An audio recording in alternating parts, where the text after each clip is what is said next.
Nigerian Senate President Saraki at war with Nigerian police. Is this a witch hunt or preparation for 2019? All this on Platform Media International. With that, I welcome you to Platform Media International. This is Political Arena. Of course, you must have heard that Nigerian police and the President of Senate, Saraki, is at war.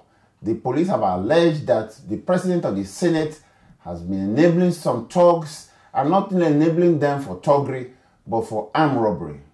And also alleged that the thugs had harmed and killed a lot of people for the Senate President.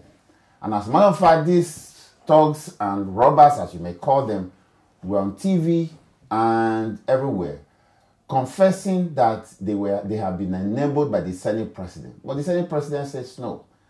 Tonight we're going to look at that, whether this is a witch hunt or it is the story by the police is believable. Tonight I have in the studio my very good friend, Mr. Obi Nziadibe. Obi, welcome to the program. Thank you, Joe. Nigerian politics is a paradox. You cannot pinpoint, we can't find a way out of this. Like, straight, how it happens is also becoming something that we cannot understand. But that's Nigerian politics for you. Obi, look at this. The Senate President, the number 3 citizen, has been accused by the police of furthering some elements who were armed to the teeth. And these elements also confessed that they robbed and killed, and perhaps that they were being enabled by the Senate President. Obi, the first question I asked you, could this be a witch hunt? Because we saw it on television, these guys were confessing to the crime. Is this a witch hunt, like some people are alleging, or what the story of the police is believable? Well, my simple answer to the question is both a yes and a no. It is a witch hunt in the sense that the Nigerian police is taking extraordinary measures to humiliate the Senate President. This matter, the event that led to it, happened in Kwara State. It should have been handled by the Kwara State command of the Nigerian police. We've had much more complex issues happening in Lagos. Evans, the kidnapper, Mustafa, the alleged killer of Abiola's wife. These are cases that took place in Lagos. And they were not moved to Abuja. So by moving this Saraki boys issue from Kwara State to Abuja, the police is displaying bias. Okay. That's the next question I want to ask. Has the police bungled this case? Because not only taking away from the jurisdiction of Kwara State Police Command, they taking it to the headquarters. That's by protocol. That's a very crucial mistake they made. But the other issue is that is the police right to have written to the Senate President to respond to the allegations? Because if, as the police said, there was a crime, and the President of the Senate is an accessory to that crime, he's supposed to be arrested. Well, the facts are still at the conjecture stage. You know, nothing has been proven, and it can only be proven in a court of law. Protocols, respect for his office. Yes, the police were right to have given him the courtesy of responding to the allegations. But the invitation by the police for him to appear personally and answer to the questions is still there. It has not been withdrawn, and we expect that he will appear at the police headquarters to answer to the allegations against him. Now, the other thing I want to say is that the police also could be blamed for this, because a Senate President is number 3 citizen of the country, and there's a crime that the police found out that he has committed, and instead of going to court to charge him, and they call the press conference. I think that's trial by the media. By the media. Then making such a very grave allegations against the Senate President and calling the media. I think the police also is culpable being. That's why people who are alleging that it's witch hunt. They're right. No, it's not a witch hunt. I mean, this has been happening in Nigeria for a long time. Each time the police arrest armed robbers, they parade them in public. You know, it's against the law, but it happens in Nigeria. And they are happy to say to the world that Saraki is a criminal. That's what they're saying. It's not left for Saraki to prove his innocence. You know, the ball is in his court. And by all extent, I blame Saraki. There is a Yoruba saying that if people threaten to roast you in a fire, you do not douse yourself with an inflammable liquid and hang around the fire. You know, Saraki is enemy number one for this government. He stole the office of the Senate president, and he's been in the bad book of this government from day one, and should have watched himself very clearly, you know, by having a relationship with those boys that killed 33 innocent Nigerians.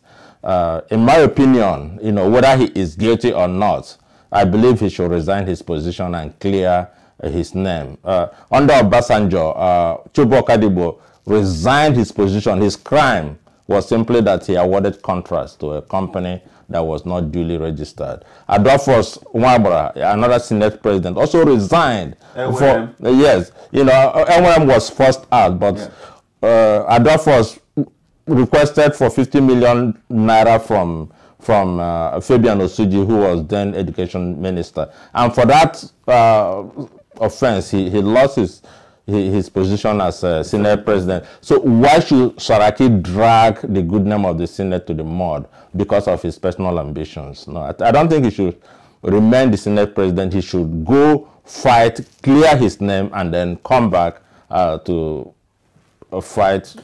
The question that people will ask is, where is he going to? Things like this, you clear your name in the court, but he has not been charged to court. It's going to be a media war between the Senate president and the police. And if it's going to be a media war, what does that portend for the Nigerian judicial system? Well, I'm aware that when I was a kid, Justice Saraki sentenced a Lagos-based lawyer to prison for commenting on a case that was before him. In law, it's called sub judice. You do not comment on a case that is before the court of law. And it is left for the Nigerian judiciary to plant that fact into the minds of Nigerians so that it stops. But right now, nobody has done anything about it. We are free to discuss these issues. And so everyone is talking. That's why we are talking. Yes. So when you say that it's left for Saraki to clear his name, that's why I asked this question. Is he going to clear his name? Because he has not been charged to court. It's an allegation. Well, he has written a response to the police inquiry. The police could decide to make his response public, or he too can make it public. But whichever way it goes, this matter will eventually end up in courts. But the question I want to ask you will be, why is it that everything about Nigeria, it is a political slant to it? People are charged of corruption. The next day, the table will be turned against the system to say, well, it is because I'm from this part of the country, that's what is happening. And this is something, and then now there's a crime allegedly committed by the Senate president. They are saying, well, it's because of the 2019 election. So whenever are we ever going to get a credible case by the police? And again, police is not helping themselves, but to the way they handle this matter. Well, the police is not the judge. Yeah. You know, they will go to court. A director of public prosecutions will represent the government. He will tender his facts. He will not be able to prove that Saraki is guilty of murder. You know, he did not directly ask the boys to go and kill. You know, but he might be able to prove that Saraki is an accessory to murder. He set up a criminal group. He knew right from and that they were a deadly group. He funded the group. He provided them with logistics. You know, there was a car with his name on the plate number, which again the Senate president cannot deny that he doesn't know them. And there was a picture of the man who is the kingpin behind Saraki in social functions. Yes. So again, that means he's aware of this group. So it's not just that he set it up. he has maintained an ongoing relationship with the group, including funding them. So in a sense, he has a direct hand. A man, they say in politics that Caesar's wife must be above suspicion. Someone like Saraki would have told the police that he knows some boys who are likely to have committed such a crime. He would have told them from the word go that it is possible that they were responsible. I had a hand in setting them up, but I'm not responsible for whatever they do. But he didn't. He did not do that. So a lawmaker having a relationship with lawbreakers is unacceptable to us. So do you think that this is going to be a legitimate judicial process can see this through, and they will find a judicial solution? Well, because right now it's become a political issue. Well, it's a political issue because this present Senate is in the pocket of Saraki. The Senate that we had under Obasanjo was more independent. They could ask the Senate president to step down so that the integrity of the Senate is not eroded. The Senate is incapable of doing that. Whether they do it or not, the law will follow its course. Now, the Senate and the House of Representatives had a joint session the other day, and they came out with 10-point agenda to the presidency. So, is it any of us watching that will say that there's a relationship between this 10-point agenda to the presidency and the allegation of the Senate president? So, in a way, they are trying to hoodwink the presidency or fall in line. Oh, yes. So, as a matter of fact, there's a threat of impeachment against President Buhari if this issue continues. Yes, and Saraki is taking every step possible to ensure that he turns the table against the presidency, but he will not succeed. Because this brings us to the question that if we had a powerful president in the person of Olusegun Obasanjo, this would not be going on. Can he? It's possible for him to go on. He did not allow the legislature to have the independence they needed. Yes, Buhari is giving them a free hand, and they are mismanaging this. You see, that's normally the question we have. You have a president who wants to say everybody there's going to be a division, what do you call it, separation of powers. Yes. But there's a kind of abuse of powers. Yeah. So our democracy is still growing, So maybe in the next Senate they will be able to handle this kind of separation of power. But right now they are not doing it. But Saraki has been implicated in a crime. It's left for the Senate to force him to step down so that he could go and clear his good name. From what you have just said, that's not possible because he has the Senate in his pocket. Well, it will happen. It will happen unless the good name of the Senate will be dragged in the mud each time Saraki is taken to prison. If the judge sentences him to jail, then the Senate might decide to go to jail with him. But right now, there's a crime. 33 innocent Nigerians were killed, and someone has to pay the price for their death. Well, Mr. B, it's like I told you, there's trying to understand what goes on in Nigeria is trying to understand how water got into the what they call coconuts. Yes,